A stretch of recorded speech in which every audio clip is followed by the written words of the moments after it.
kind of wanted to record I guess a process of what I do for my 3D prints for printing them and painting them, I guess, as it currently sits.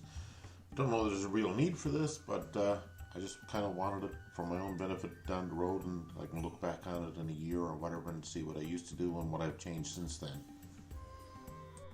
First off, of course, I have to print them. You see the time lapse here, that was the printing process, and you can see the finished product shortly after here.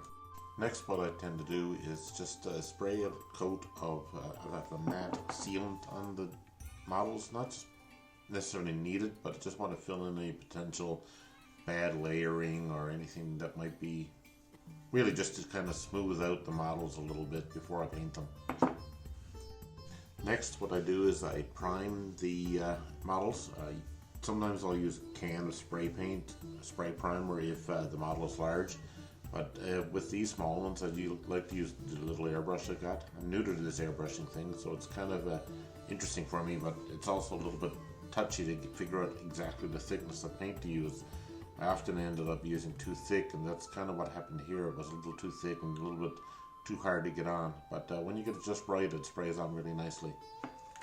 Next, I'll paint any large surface areas with the airbrush. For these gnomes, I painted all the white for the beards with the airbrush, but I didn't really re-record because it's really the same process as the priming. Then after that, I start getting into the details.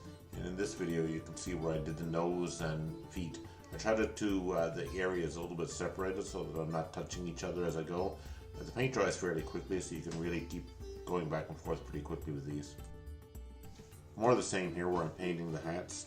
I often end up having to go back and touch up the nose or the feet or the beard because I've colored outside the lines, if you will. But really, once we get this done, we're almost done. And the last thing I do is add a coat of a sort of semi-gloss or gloss Mod Podge to sort of give it a bit of shine and luster. I use matte paints for most of this. Really, they're just cheap craft paints. At some time, maybe I'll start using a better quality paint, but for now, this is what I'm using. Here at the end, then, you see the finished product.